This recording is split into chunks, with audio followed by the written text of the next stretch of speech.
Great. Thank you, everybody. Thank you for being here on this Friday morning. I'm coming to you from Senn High School. That's one of the partnership schools that Loyola has had in place for the last 10 years. Just got done teaching a class, and so now we are transitioning into this the Curl Friday seminar. I've been a fairly frequent attendee over the years, and I think a couple of years ago was able to present on our Senn Loyola partnership. So glad to be back here in this capacity. I'm going to be also. I just want to do some introductory remarks, and then I'm going to turn it over to my friend and colleague. I call her Kathy. You may go by Kathleen on this one. Kathleen Dickhut, who we've known for I've known for 28 years.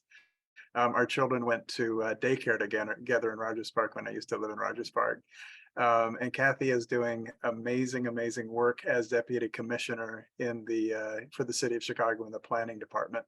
And so she'll be talking about for 20 minutes. She promised. She said, because that's what she's got for us. 20 minutes of really, I think, very interesting things. And it's all about the We Will Chicago plan. And so I'm not gonna steal any or much of your thunder, except to say, in some ways, it's similar to the Burnham plan in its breadth and scope and depth and ambition. The Burnham plan was more a physical building and infrastructure plan. The We Will Chicago plan is more a social, economic city plan focusing on racial justice and equity in a lot of ways.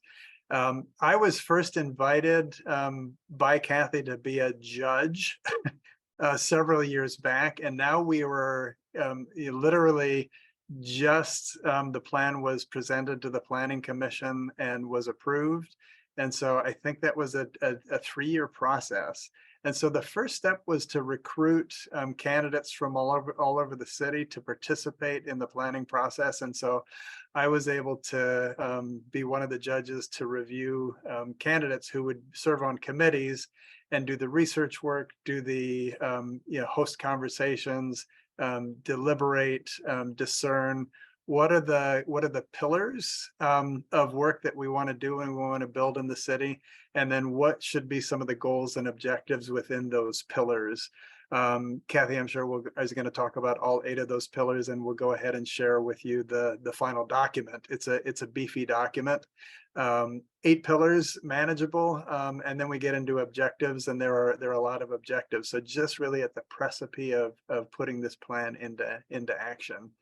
And so the planning process itself was intentional in trying to make sure that the plan wasn't just CEOs and directors of organizations and corporations, that really represented the geographic, the racial, the gender, the organizational, the issue areas, and trying to get teams of 10 to 15 people across the city involved in the areas of interest of the pillars that they brought some interest and some skill to. So people who were affiliated as directors of organizations, but also citizens who may not have been affiliated, but had life experience in these areas. And so that, I think, is a real hallmark of the plan. Invited back in again a little bit later in the process as part of the lifelong learning pillar.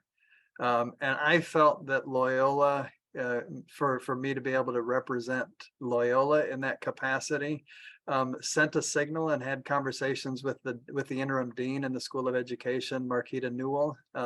She was very excited about the prospect of thinking about Loyola as a hub or a center of lifelong learning, right? So right now we have learning opportunities for students who sign up, right?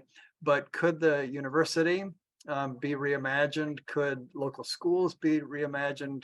Could libraries be reimagined as centers where all ages are coming together, advancing careers, advancing personal interest, advancing their economic status, building democracy through relationships and deliberation. So that was an area that I was particularly excited about and wanted to be involved in those conversations. So was able to help to facilitate one of the citywide conversations on lifelong learning and what we could learn from the deputy mayor of Vilnius, who's doing a really interesting project around understanding the city as a campus, and then also the chancellor of city colleges in Chicago, and the number of things that they are doing to make city colleges more accessible, more meaningful, more relevant, and more oriented towards both four-year and careers. So that's where I come in. We also will have an opportunity a little bit later this year to participate in the civic engagement process, right? So we have the city has a plan in place. We will Chicago. And it comes at an auspicious time. And Kathy, I'm sure will address that because there is an election going on. And Kathy is doing her work under the direction of Mayor Lori Lightfoot. And who knows where the election is going to go? I don't think anybody can say that. But Kathy assures me that there is funding and it's baked into the system now. And so this plan will go live. So without further ado, I'm going to turn it over to Kathy and really appreciate your being here with us today. And Kathy's frank, she's direct, she gets right to the point, and she will answer your questions as directly as well. Thank you for being here, Kathy. Thanks, John. That was fun. Yes, hello. I am Kathy. I go spoken by Kathy. I just use Kathleen when I sign my name because that's the name my parents gave me. It's the only time I use it. So I am going to give you the presentation that I gave last Thursday to the Chicago Plan Commission, where I needed to present I needed to give them an overview of the last 3 years. So we started this work more publicly the fall of 2020, which was quite an interesting time to start the work because of course everything was virtual. But I had been to the Plan Commission myself or somebody on my team 4 times before to let them know how we were approaching it, where we were at. At one time we had all the co-chairs of the pillar teams present and talk about their experiences. So this is 20 minutes because, Plan Commission had a lot on the agenda and of what they were presented with. And then I can also, we can talk about some of the comments we got. The Burnham thing is interesting, John, because we did get that comment. And this is not a physical plan, which I will say is something that it's just not a usual plan that that you would expect out of a planning department, or let me say that you have seen out of planning departments. They're often much more physical, or they're focused on economic development and sectors like manufacturing or retail or business. This is not that. So let's get started here. Again, this was presented to Plan Commission last Thursday. And I've started out with, I wanted to tell people that the We Will Chicago is a process plan, and again, not a physical plan. And in the words of 3 of the volunteers who spent hours creating the document, and that is the volunteers were applications taken from, citywide application process. And these are the kinds of applications that John and others reviewed. We had volunteers review the applications. So what We Will represents to them is the most voices and ideas than any other plan the city has done before. We Will addresses the historical inequities for marginalized populations of Chicago, and We Will aims to create a better and brighter future formed by the voices of Chicago communities. So from the beginning, we heard very clearly that people wanted to be involved in the planning. They didn't want to just react to plans. So this plan contains approximately 40 goals and 150 objectives that are intended to guide any future physical plans, land use plans, infrastructure plans, and city policy from the city of Chicago and its sister agencies. So we began in 2020, like I said, and we stated that we were doing this work to empower ourselves to look past immediate concerns, evaluate options for how to best proceed, and move toward a better future. The data on these two maps illustrates one of those immediate concerns, which is over the last 60 years, Chicago has become more segregated by income, with concentrations of very high income along the central and north lakefront, and concentrations of very low income in large parts of the south and west sides. And across the city, we have been losing middle-class residents. During the same period, Chicago has experienced the impacts of climate change, more extreme weather events up in Rogers Park, and I'm coming to you live from my basement in Rogers Park on my work from home day. There was a tornado a couple of years ago, or parts of a tornado. We had the heat wave in the 80s that killed, actually, as I have been told, more people from a natural disaster in this country than anywhere else. And then we have just seen, stormwater, which is one of our major climate issues, exacerbated by more intense rain events. So we have, so what we will is to do, and what citywide plans are intended to do is they're to be used to align annual budgets, major projects and policies, ensure more equitable development, establish standards for neighborhood plans, create standards for public decision-making, include communities in development planning, and inform land use and zoning decisions. And citywide plans are a common practice across the country. Chicago hasn't done one since the 1960s, and Boston hadn't done one for 50 years. But when we were looking at several citywide plans released over the last 6 years, we noted similar intentions to those that you will find in We Will. So in Boston, they have stated they intend to embrace growth to address the challenges and make the city stronger and more inclusive. New York's strategy has a focus on equity, inclusivity, and climate change. And Los Angeles's intent is a city that reflects the values and the priorities of the community.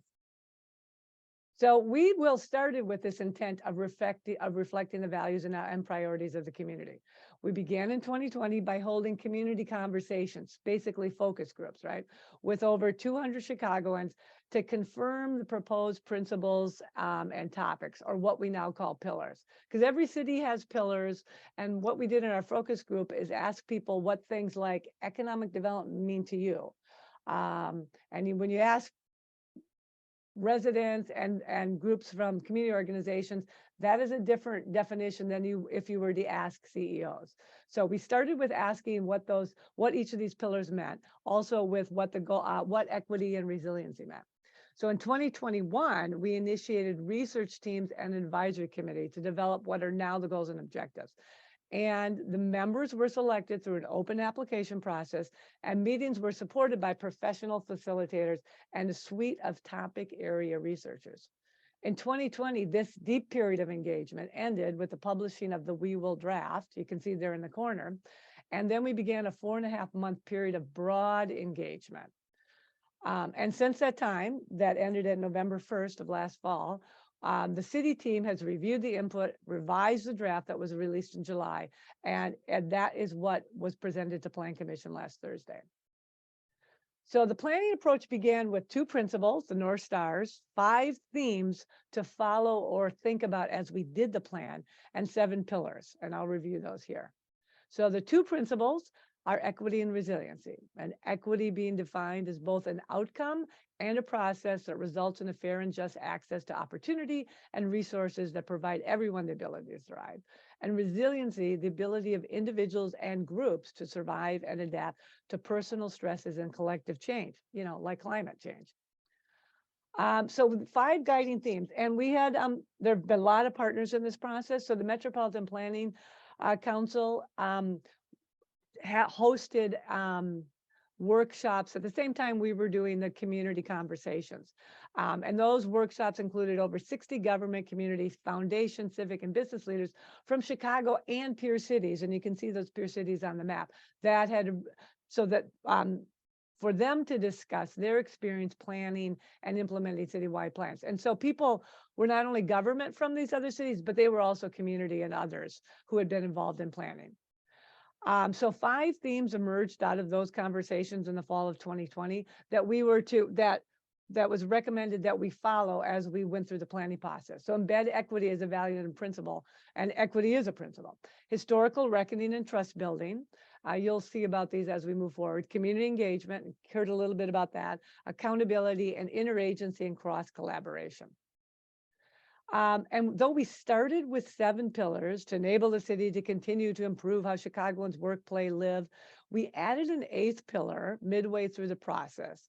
The 8th pillar, civic and community engagement, was included because as the initial 6 months and talking about, how to address all of these 7 pillars, economic development, arts and culture, we continually heard about engagement in each of those pillars. So we decided that civic and community, we needed a pillar just to focus on, or a place where all the civic and community engagement ideas and goals could be housed. So that's why we added an 8th pillar at the end of 2021.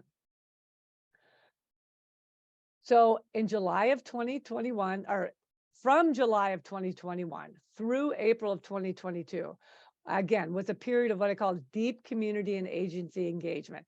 And during those months, we had 115 resident and organization volunteers, 103 city staff and agency staff, because, people that are going to implement the plan need to be involved in developing the plan, 25 community partners who received over $700,000 in stipends for their participation. And we purposely looked to stipend organizations that had $1 million or less budgets, because they typically don't have staff or can't afford to have staff attend meetings like these. We had 14 artist organizers participating throughout the process, and they all participated in different times in 112 meetings. And in those 112 meetings, which were usually about 90 minutes to 2 hours, they deliberated, they discussed, and they agreed upon 40 goals and 150 objectives. They also developed 600 policy ideas, which which were not part of the plan that went to Plan Commission, but I'll talk about those as we move ahead. So what we presented to Plan Commission, again, this is what they were adopting: the 40 goals and the 150 objectives organized in these 8 pillars. And we talk about it being approximately, we're looking at how we can make movement on these goals and objectives over the next decade. So here are 2 examples. Not going to go through 40 goals and 150 objectives today. But here's examples from 2 pillars. So from housing and neighborhoods, the first goal presented was preserve and increase affordable, quality, and accessible housing choices for all. So that's a goal. And this one had 4 objectives, which the purpose of the objectives is to kind of try to explain the goal a little bit more. So you have preserve and maintain existing affordable housing across all 77 community areas. Develop a wide range of housing units affordable to residents at all incomes in all 77 community areas. Expand housing assistance for marginalized residents, especially very low income residents and people with disabilities. And ensure housing is accessible for people with disabilities or can be adapted to meet their needs. So that's one in housing and neighborhoods. The first goal presented in economic development was build and sustain generational wealth and shared prosperity for Black, Latino, and Native American communities. And then 4 objectives under that are increase access to responsible capital and banking services, improve financial literacy and access to, I can't read that word, net benefits, grow individual and household wealth and asset ownership, and grow wealth through local democratic shared ownership and neighborhood assets and co-ownership of neighborhood assets. So you'll find, like I said, there's 40 goals, and under those, there's 150 objectives throughout the document. So to support these goals and objectives, and that's why we had a consultant team and had individual researchers for each pillar, we wanted every section of the plan to include some baseline data on the social, health, and economic inequities experienced by our residents. And, what they did was look for or collect data that spoke to the goals that people were developing, right? So you can see here just on the top, supporting data for the lifelong learning pillar, and on the bottom, supporting data for transportation and infrastructure. And then, we just have as much data as we could get. And I have to say, we had interesting data discussions afterwards on how quantitative data is represented in the world. And we can talk about that people want. So in response to the themes, and remember, historical acknowledgement, or historical reckoning, and trust building was one of the themes. So we did include, and we had assistance in developing this, a section called historical acknowledgement. And historical acknowledgement, you will notice, is part or a first step in a reckoning process. So we're not saying we did historical reckoning. We just acknowledged. And like I said, the first step to repair harms perpetrated against specific groups and to prevent them from occurring again. So each pillar team reviewed Chicago's history and relevant action to assess impacts on historical equities and ongoing racial and ethnic inequities. And the report highlights some of these, acknowledges some of these, pretty much starting in the 1940s and pretty much starting with plans and policies and actions that are specific to city planning, right? Not all kinds of things, but pretty specific to city planning. And so that is presented in the plan, and it's followed by some a section provided by our partners at Chicago Department of Public Health. And public health and planning, as they remind us, were once much more closely aligned than they are to do, especially like in the beginning of the last century. So and this is important to this is important place for public health right now, that the conditions in which Chicagoans are born, grow, live, work, and age have a bigger impact on health outcomes than their access to medical resources, right? Approximately 80% of any individual's well-being is influenced by the social, economic, and community factors where they live and work, compared to 20% by healthcare. So really advancing the goals and objectives of We Will, which talk about the environment of Chicago, and by that I mean really large, will improve these citywide health disparities. So we released a draft of the document on July 14th. We had a nice event for all the research partners and the advisory committee members. And we began a period, and this ended the period of deep engagement. And I should say that draft was published in English, Spanish, and simplified Chinese. So then the draft was out there, and we followed that by a period of broad engagement that lasted 4.5 months, ending on November 1st. So broad engagement resulted in over 5,000 respondents to an online survey, over 5,000 respondents who attended 72 neighborhood events. And we had these maybe you guys were there and filled out the survey, somebody. And so we were out in the neighborhoods. We had we had an additional 28 organizations participate in 8 focus groups. We had 25 stakeholder letters and emails in reaction to the plan. We had presentations. The planning department did an additional 29 presentations to organizations, and we had over 1,000 participants at 7 global event series. And that's what John talked about with the city of Vilna from Lithuania, I think, right? So MPC, Metropolitan Planning Council, again, had something with the Chicago Commission on Global Affairs, where they had participants come and talk about some of the We Will pillars, and they had people from other cities around the world participate and talk about how they dealt with issues such as lifelong learning. So I'm going to just show you some pictures and some places where we had the We Will events. So here are some images. This was the Pilsen Fest in Pilsen. And this was at 79th Street Renaissance Fair Festival in Auburn Gresham. The Sundays on State in the Loop. Taste of Polonia in Jefferson Park. Taste of Chicago in Austin. Pumpkin Patch at Shabona Park in Montclair. Taste of Chicago in Pullman. And you can see we had some nice swag. You could get a t-shirt, you could get a bag, and we had handheld tablets. And that was also you had English, simplified Chinese, and Spanish as well to fill out a survey. We did a streetwise pop-up event on the near south side. So like I said, we received 10,000 responses to our request to rank the goals, and only the goals from strongly agree to strongly disagree. So on the left, The map on the left represents the over 5,000 respondents who filled out the survey using the handheld tablet with English, Spanish, and simplified Chinese language options.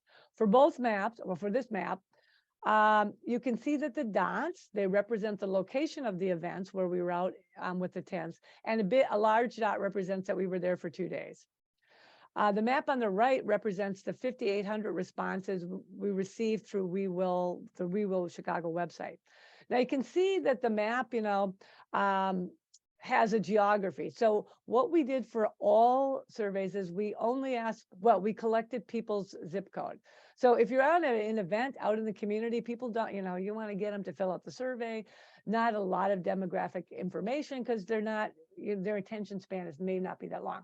So we made sure everybody gave us their zip code. So the maps here you see are the smaller geographies in the maps are the zip codes. The darker the zip code, the higher the number of respondents that were from that zip code. Now we looked at the data in another way, and that's what these two maps illustrate. So the map on the left shows all 10,000 respondents combined. So you can see, again, we have many more zip code respondents because this is combined both of them, and the darker one being over 150 by zip code.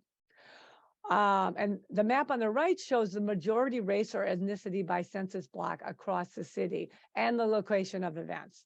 So as you can see by the maps, and if you know the city, the in-person events were critical to our strategy of reaching as many Chicagoans from all parts of the city as possible. If we had just done inline, it would have been heavily weighted toward the north side of the city.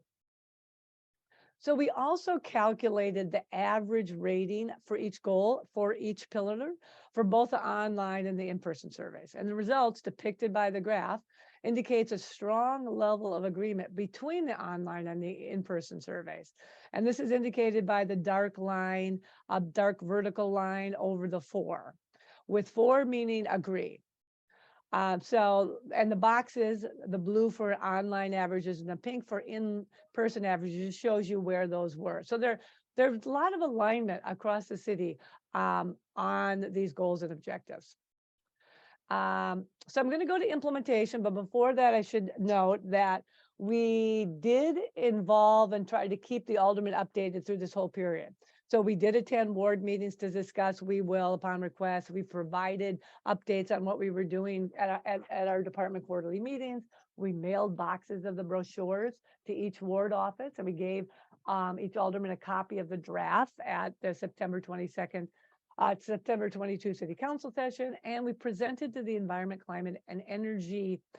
We presented on the Environment, Climate, and Energy pillar to the City Council Committee on Environment at their request. So now I'm going to get a little more words on the screen here and talk about implementation. So as I said, the plan was adopted by Chicago Plan Commission, and per code, all plan developments going forward would need to be consistent with the goals and objectives of the plan. And that's true for any plan. So that is something to keep in mind as the city does it works and people come for projects. How are you consistent with some of the goals and objectives? We do not have a developed checklist, exactly what you have to do, but I'll get into that in a minute.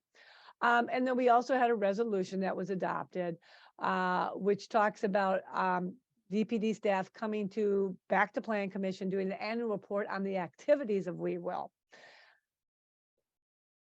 So this is an example I provided to Plan Commission because the Chicago Plan Commission primarily sees projects, development projects. That was one of their main jobs. Anything of a certain size, of a certain impact, goes through the Chicago Plan Commission for approval before it goes to the zoning committee. So those are called plan developments. So what the Cindy Rubick, who runs the Central Area region, did, and we met with a number of developers through our process. She took a couple large plan developments, and on the left, she pulled goals from We Will Chicago, and then on the right, she showed how their projects align with the intent of those goals. So on the left, you see goal 2, the red one is from the economic development pillar, and it says support business growth throughout Chicago, especially businesses owned by Black, Latino, Native American people. And this project has a minority-owned general contractor, first high-rise co-leading construction with a general contractor owned by a person of color. So that's, that is how, that is like, oh, that's the goal. Well, this is one way to, this goal, this particular project is in line with that goal for these reasons. The goals in yellow, goals 1 and 3 here are from the housing and neighborhoods pillar, and preserve and increase affordability, quality, and accessible housing choices for all, attract and retain residents, and increase density to strengthen neighborhood vibrancy, especially on the south and west side. So this project has 300 apartments, including 60 affordable units, 20% offside, 20% on-site affordability. And the 5th goal there in the pink is from public safety and public health and safety. Talks about make infrastructure, physical spaces, services safe, beautiful, and accessible to the aspiration and cultures of communities.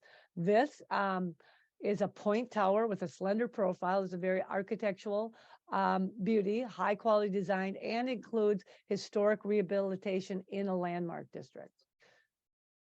So another example comes from Solar Lofts at 548 Capital. And you can see here, there were a number of other goals and objectives pulled. So again, goal 2, support business growth throughout Chicago, especially businesses owned by Black, Latino, and Native American people. This is minority-owned developers, and they have minority business and women business, MBE, WBE, participation goals for the construction project. 3 goals here from environment, climate, and energy. And those goals are prioritize climate resiliency efforts in Black, Latino, and Native American communities for low-income individuals through both public and private sector efforts. 3 here is foster public and private partnerships to reduce waste and encourage the reuse of locally produced materials, services, and energy, and mitigate and eliminate sources of carbon. So here, what they did is they built on plan development sustainability requirements. So we already have a sustainability policy for all plan developments. So there are things that, they have to select a number, but we're saying here they also added electrical vehicle charging stations, rooftop solar panels, and energy efficiency appliances. And then the goals in yellow there are from housing and neighborhoods. Again, preserve and increase affordable, quality, and accessible housing choices for all, and invest in Black, Latino, Native American, Asian, and immigrant communities to create safe and healthy livable neighborhoods. Here, this was the adaptive reuse of a vacant warehouse building in Armour Square with 47 apartments, including 32 affordable units and 68% affordability with no public assistance. So these are 2 examples of how, as we move forward with new plan developments, we're going to try to look at what is the development providing, and how does it speak to the goals and objectives. So there are other ways that the plan, and again, this isn't just a Department of Planning plan, this was an all city plan. So the mayor's office was very involved, which is important because they were critical in bringing the other departments into the table. That one department, it's hard for one department to say, everybody, you guys got to participate, but that's one of the functions of the mayor's office. So other all city tools would include the annual budget process, right? Future budget submissions and justifications should align with the goals and objectives. Departments should say how they're meeting these goals and objectives. In the last 4 years or so, the city has started asking departments to create racial equity action plans. And so racial equity action plans and the We Will goals and objectives are very aligned. So these things will be aligned in action plans, which is something we'll talk about in a minute. And then land use and infrastructure plans, which are primarily DPD, Department of Planning does land use plans, but infrastructure plans are also the purview of the Department of Transportation and the Chicago Transit Authority. So we would want to align future area, so maybe like a commercial corridor, neighborhoods, and system plans that led by our department with relevant We Will Chicago goals and objectives and policies. And that is actually starting with the central area plan. And they have begun that process, and they will be also holding focus groups about the goals and objectives, and also with a broader community than what I think has been involved in the past. Another tool is that the mayor, and mayors do this, and this mayor has, and the last mayor has, can issue executive orders. And there's one being contemplated for an executive order that directs departments and sister agencies to develop an implementation steering committee with departments and agencies, but also with community, business, civic, and other stakeholders to advise on REVOL implementation. And then also for, as part of that, to develop near and long-term action plans by pillars to look at clear measurable commitments. So as I said way back, the research teams did develop over 600 policy ideas through the process. And we have put those all in a supplemental, another document we call the Policy and Implementation Starter Guide. Because the policies will need to have much more assessment, right? They're much more specific. So before adopting any of those, and they may not be things that you adopt by Plan Commission, they may come to be ordinances, but there's a lot of, like 600 ideas to look at to implement any of these goals and objectives. So example here comes from public health and safety, right? One goal is ensure equitable, affordable healthcare service to all Chicagoans. Good goal.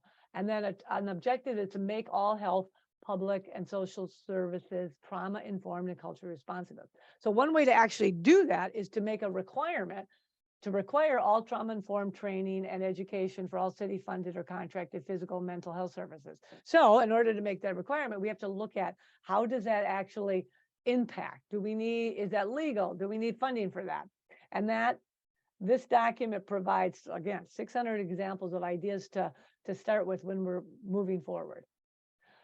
We also have We Will in Action Supplemental, or something in planning we call Do While Planning. So it's not like any of these ideas have never been implemented. And over the last 3 years, a lot of these ideas have been underway by city departments and by agencies. So one example is that so far, the city has trained and worked with community ambassadors alongside the Park District and the Department of Transportation and the Department of Streets and Sand to plant already 18,000 new trees as part of our Roots Chicago. The strategy is to get to 75,000 trees over the next year. So those are the kinds of things that are already underway and that are in line with the goals and objectives here. Also, this is a very specific example from the Department of Cultural Affairs and Special Events. And if you recall, artists were engaged in the beginning of the process, and we're part of the research teams during deep engagement. So right now, they have commissioned 5 artists and artist teams to interpret, explore, and bring to life the plan's goals and objectives. And they will they're working on, what does that look like? How does that function? And those will be in the public arena this summer and spring. So we wanted to thank everybody. These are pictures of a lot of the people, staff, and consultants and some members that worked on this. We wanted to thank the commission. We want to thank all these hundreds of people that have brought this document to life over the last 2.5 years. Oh, and then I have a little bit appendix if you want at some point to go into this is just the governance structure. We can come back to this, but I have it. And this is, these are actually some demographics and geographics of the research teams, where they came from and what their backgrounds on and the applications. So that's that. And I guess I was going to leave this on, I didn't have the pillar on this one. Anyway, that's my presentation. I don't know how long that took. Oh, like about 20 minutes. It's like you've done it before. It's like I've done it before. So I can take this down. How do you want to proceed? Yeah, why don't you go ahead and take it down and we can open it up to do folks have questions? You can either do the, raise your hand with the reaction, or you can unmute yourself and jump right in. I think we're a small enough group.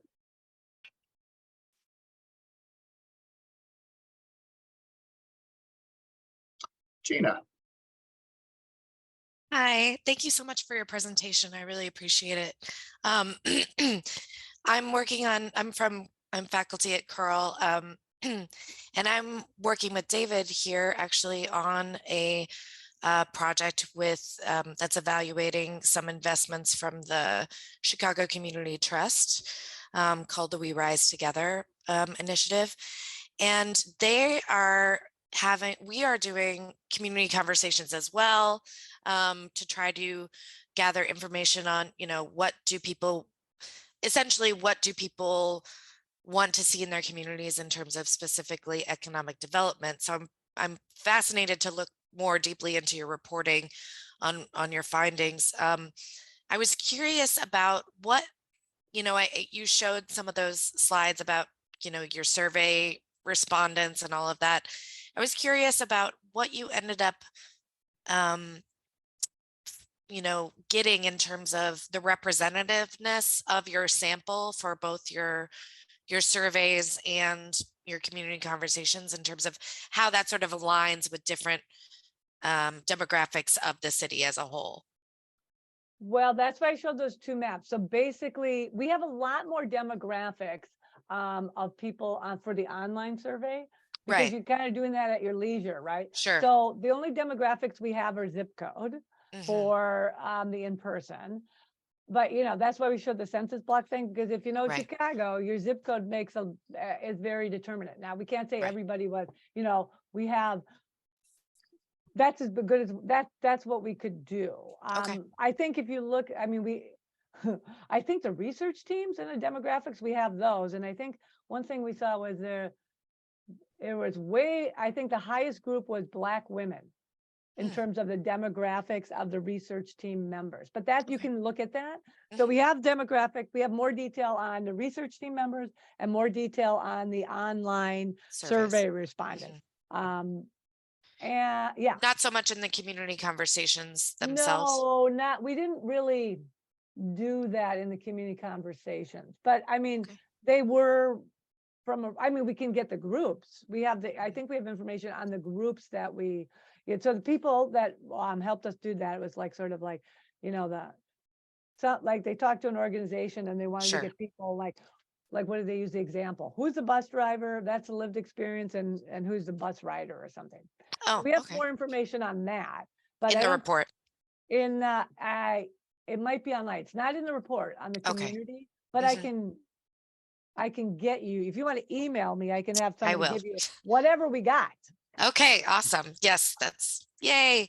And I also have a totally different kind of question, which is for the implementation. I'm just curious if you could speak to some of the challenges and limitations of sort of the power to implement the We Will Chicago plan.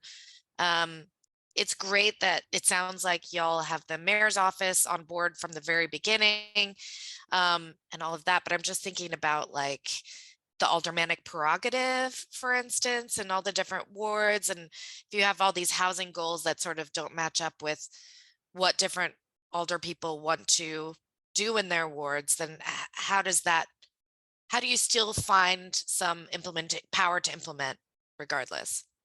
Well, okay, first of all, it's like we look at these, like I said, this is sort of a 10-year thing, but so yes, you just kind of start. So actually today we have a job description that went live for a project manager for We Will, because basically we didn't have this was all put together by existing staff that had other responsibilities, right? So we're going to have so we are moving towards there's going to be there's a position. They're going to do this. We're going to also start, yes, there's all the culture of Chicago is it has 50 wards and you have to work with all the aldermen, and they have, that's just the way it is. And alderman prerogative is, it's a cultural thing, right? It's not a legal thing. There's no legal thing that says that. So it's working with aldermen, and I do believe we're going to see like more aldermanic change after this election, then I don't know in maybe 10 to 20 years for a variety of reasons. But I mean, people aren't running, all kinds of things, retiring. So it's a, it's a process of engaging. It's a process of engaging aldermen just like you would engage anybody else. Sure. If you set yourself up as they're the enemy, and then you're not right. going to get anywhere. So, and people do, and people work, but people also work with them. So we work with the aldermen all the time. But we also have a lot of administrative things to change. So for example, one thing that we're also going to be doing as an implementation mechanism that crosses a lot of we will pillars is people all want to be involved. They want to know about development proposals, right? And that's something that our department does. We have many, so that we do that. Aldermen also have all kinds of a number of aldermen, and this is something I don't know the answer to, but we want to find out, have their own process in their ward for reviewing development proposals. Right. We don't know what that is. So what we want to do is like, okay, who's doing that? How are the aldermen doing it? What does it look like? What do they have in common? And can we provide some more guidance on that to make it easier for both the aldermen, for both the aldermen, the community, and actually the developers. So what we heard a lot, we didn't have any developers on the research teams, right? But we heard from community, there are a number of goals. We want to have input into land use planning. We want to be involved of, what are community priorities. Well, then we've had 2 meetings with developer groups, and there was a lot of different things. But one of the things they said is, it'd be really helpful if there was some consistency in communities' reactions. And I think this is important because if the community doesn't understand what the intricacies of what they're being presented or what they're not being presented, then they're going to react to things that, okay, sure, we can do that because that doesn't really impact us, right? And I'm not saying this is true or not. I'm just saying we don't know how communities are responding to these. And we, DPD, are not providing any guidance on that. So we're going to do a lot of work this year because we also have got some corporate funding. Corporate funding is very important because it's your taxes, to really dig into that review system.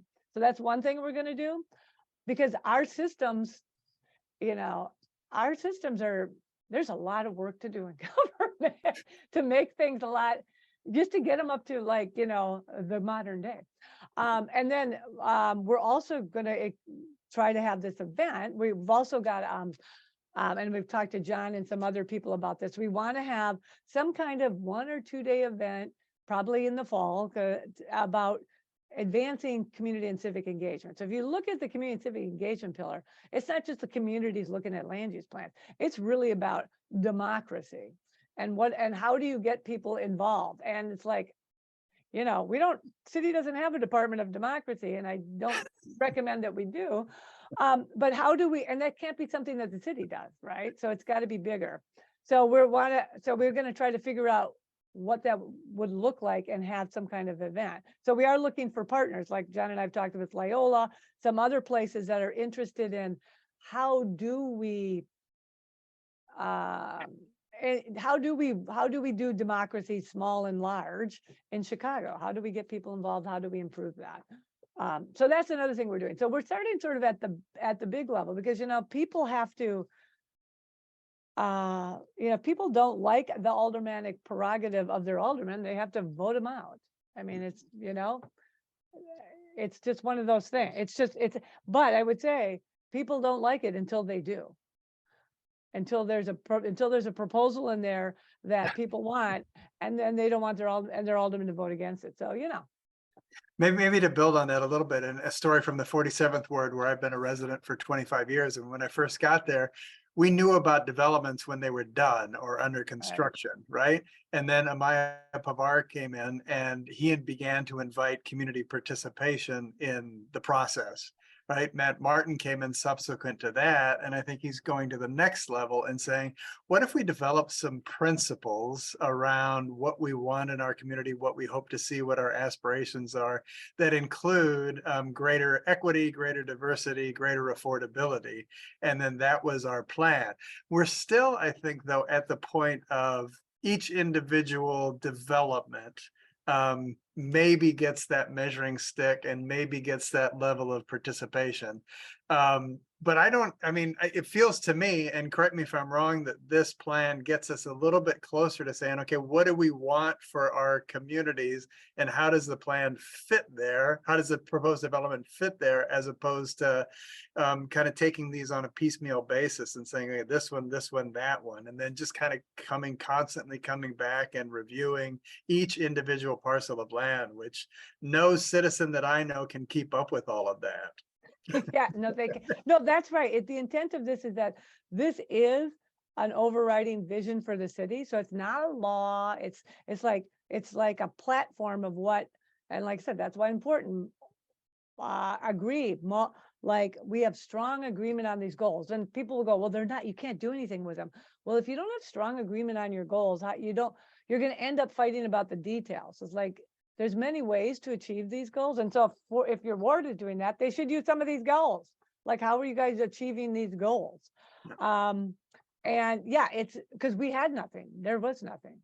Even the 60s plan, we have yet to find any documentation that it was ever adopted. And then some of the critiques of that plan by people who studied this stuff is they thought they were really doing a lot of engagement, they had it in the newspapers and stuff, but they didn't really have broader public support. So, things happen because people ask for them and they continue to ask for them and they start moving things in that direction. Laws are sort of like at the end where you got to force people to do stuff. So Thank you. That's the way we're looking at it. I appreciate that. It's all very complex. I mean, I teach the urban seminar class, which we go through a couple of units on like how the city is basically governed in Chicago. And I think one of the things that always, I show actually a clip of Chance the Rapper working for a Chicagoist, and he goes around and he asks all these people on the street, do you know who your alderman is? And how many wards are there? And I think there's just a disconnect because most people don't even know that sort of basic level, like who their alderman is and how many wards there are in the city of Chicago. So I think it's really great to see other ways to engage the community outside of the aldermanic sort of meetings or engagement that the alder person is doing or not, but also working with the alder people. Sounds like that's the approach that you're going with. Oh yeah, here. Yeah. There's no like, this is not a let's overthrow the government plan. No way. I wouldn't tell if it was, but well, it's not. It was never that. It's like it is, and it's decidedly not a burden point. We got this. The first comment that came in, the way Plan Commission is structured right now, they have people comment. The first comment was from someone who attends a lot of Plan Commission meetings. Is like, I don't get this plan. It's not like the Burnham plan. No, it totally is not the Burnham plan. It couldn't be more opposite in that it's a vision by many more people about how things should be built, not what should be built. And that's like that's something that's not typical, I guess. Yeah. It's a shift. It doesn't necessarily seem like something really radical, but it is this sort of like, no, we're talking about how we're going to talk about things and just think about things. Mary Margaret, did you had your hand up earlier? Do you want to unmute and ask a question or comment? Thank you, David. Thank you, Kathleen, for the presentation. It was excellent to hear the depth of it. I'm just curious, how similar or dissimilar is the We Will plan as compared to the ones that you looked at ahead of time, like New York, Boston, LA, and are there some very unique pieces to Chicago's plan? Well, I think, and I'm going to confess, I didn't look at those plans in detail, but the team that I'm working with is like, I don't think they had the same level of engagement. At all. I mean, remember looking at the Boston plan, and they had, their whole timeline of engagement, but I think our deep engagement process, which is different. So going out and having people vote on stuff or looking at, going to a charrette and looking at, that's pretty typical. But the fact I forgot to say this, the goals and objectives were created in these teams, and they had facilitators, and they were like Google Docs, and everybody's looking at the words and stuff. Oh my. And then we at the city and Department of Planning got them, and we did edit them, but only very lightly. And things like, if you want to say prioritize Black and Latino, and we added later, because of comments, added Native American from responses to the Native American community, then you need to say it, right? So I think that's probably the largest difference. It's not that the second part was so novel, it's that where it comes from in the first place. We staff did not develop those goals and objectives, and I'm pretty sure I can say with confidence, we would not have come up with those. So that, I think, is the biggest difference. Thank you. Thank you. John has dropped the web address for We Will Chicago, wewillchicago.com. It's in the chat there, if anybody wants to see that. Questions, comments from anybody else? Can I just keep You're going? on mute. Okay, yeah. Okay. I want to ask kind of the political question here, right? And I never heard Lori Lightfoot talk. Maybe she did, and I just missed it. But I didn't hear her talking about We Will during the campaign. And and we have an election coming up in just a few days, and she may or may not be our mayor after May.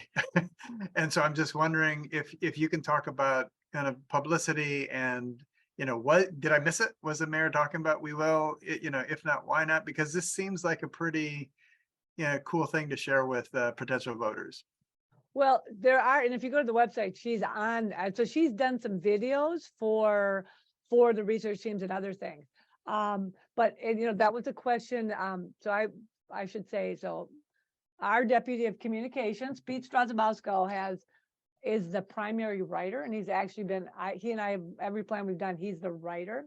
He's also the press person. So we had some press on it earlier on, but his comment about this last thing was, well, the press, like a 3-year process, if you've already talked about it a couple of times, they're like, it's not so like, what's the big news, right? It's a harder thing to say, this is something I've done.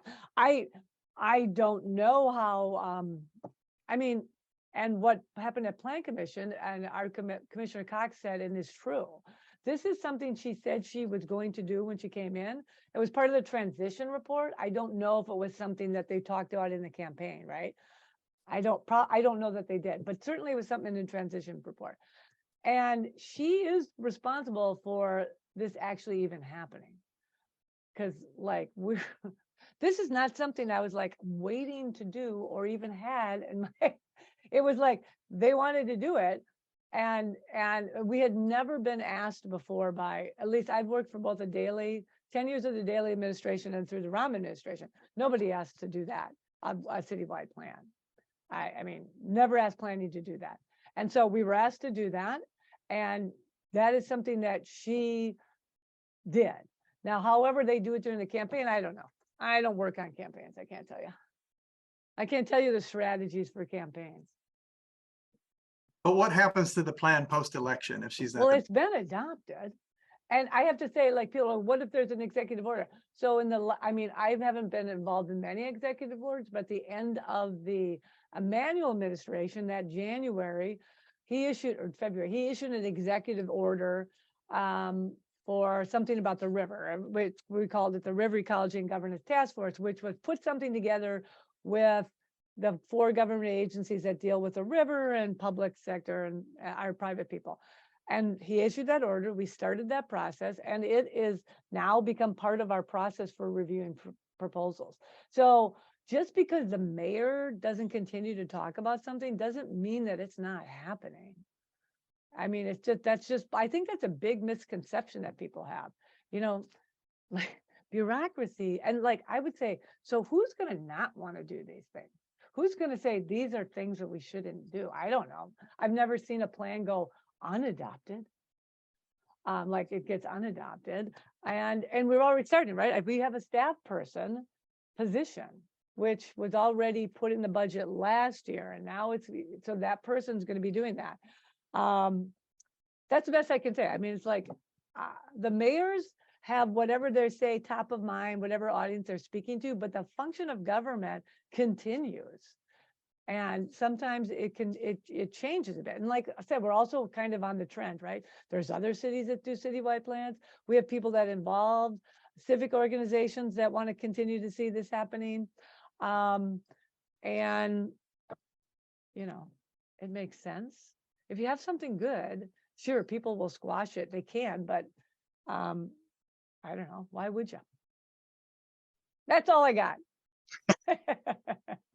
Fair. Other questions? Well, that reminded me of something that she does talk about a lot, which is the Southwest Invest initiative. Invest Southwest. Invest Southwest, yeah. And I'm curious as to how initiatives like Invest Southwest sort of overlay or don't on the We Will Chicago plan. So my understanding, because I came into this, I started working on Invest Southwest when she came in as part of the process of identifying the commercial corridors, right?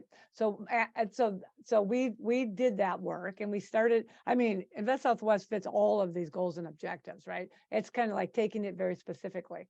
And part of the conversation that was relayed to me is you can't start talking about high level goals and objectives for the city, especially when a lot of them have to do with inequity, if you're not already starting to do something about it, right? Because there have been a lot of plans in the community. So Invest Southwest was started with those premises in mind, equity primarily and resiliency, get that going so that here's the action and here's the bigger thing that's going to help direct the action going forward.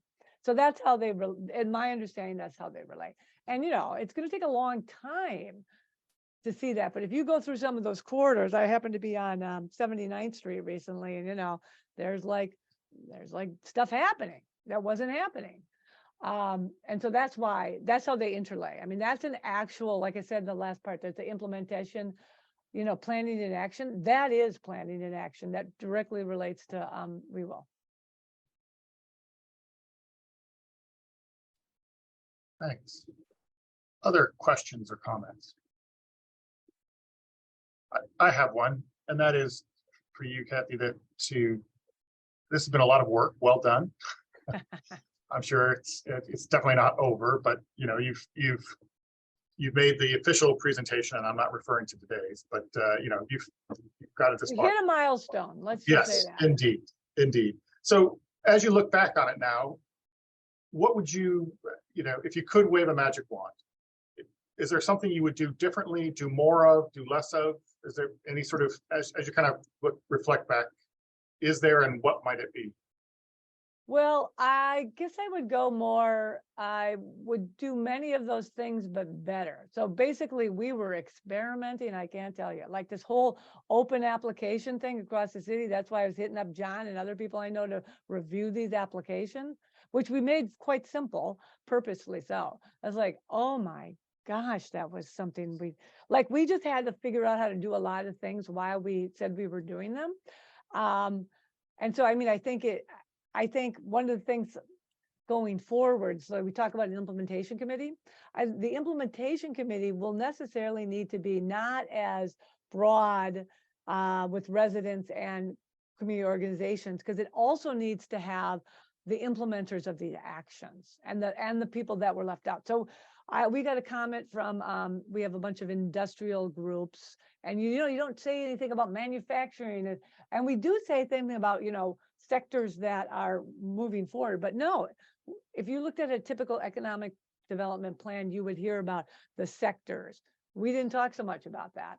So we have to refine from what we learned last time moving forward. And again, you're never gonna, it's gonna be we want to continue to engage, you know, community and residents, but it'll be different because now it's got to have a broader group, which is people that are actually going to have to, you know, that build things, that run companies, that kind of thing. But yeah, I wish we would have had a lot more in place before we started, but we didn't. So I think the basics are good. It's just if I had to do it again, I would want more in place, but we didn't have it in place. Makes sense.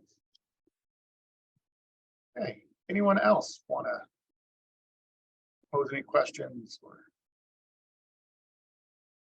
if not, then I will give the floor back to John and Kathy for any sort of final comments, final thoughts for us. John, I'm gonna have you do that. You heard all my thoughts. Yeah. Well, so first of all, thank you, David and team, for allowing us to do this. At some level, it may not feel like it to us, but it does feel like, and listening to Kathy again today, it does feel like it's a pretty historic, right? And interesting to see how this gets used and how it gets applied. As you know, I've been fairly active in civic affairs over my life, and looking for tools that enable me to go to an alderman's office or go to a city hall meeting or go to a developer and say, here's a tool that the city is serious about and wants, right? And I think activists and civically engaged people are always looking for tools. And I'm surmising that this is potentially going to be an important tool for us, and to not just ward-based decisions. I'm thinking, but also citywide decisions. And so, thinking about the opportunities and dreaming about the opportunities and I'm sure, Kathy, this is where you're at, and probably where the mayor was at too, of building a different kind of city. Because as we look at those maps that you presented, those are the same maps that have been in existence in the city for 100 years, right? The same levels of participation and the same levels of economic resources and et cetera, et cetera. And so, if this is a tool, and I want to believe that it is a tool that we can use as individual citizens, but also kind of the, at citywide levels and, planning processes, that this can, go some ways towards creating a different kind of a city. So really appreciate your work and time and investment that you put in that. And I know you've done 100 other things that are so interesting and fascinating that people don't know about probably. But this is really a great piece that you've been involved in. Yeah, it's been truly very interesting. But I like your thing about tools, because it's like, how are we going to implement it? Well, since we've never done one like this, people always want to know, like we had one comment, well, you can't adopt this plan until you have all the 600 policies in there and departments responsible and funding for all of them. Well, then we'll never, that's going to take a long time. But it is a tool, like people like you and other people, they need to use it. That's why we need to, you're right, this should be a tool, but it can't be a tool that just government uses, right? Things like this work, because I'll leave you with this comment. Alderman Burnett, who's on Plan Commission, he said, plans, I wish I could do his voice, but I can't.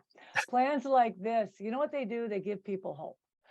I love that comment, and it's true. If you have that, that's like, yeah, we can do these things. We just got to do it. Not like it's not possible. It's just we haven't done it. So let's do it. We will. Nice. Well, okay. It was a little on the nose, but I went for it anyway. No, but thank you both for all the Kathy, for all your work and the much larger team's work over these many years, and not just any years, but during the ongoing pandemic.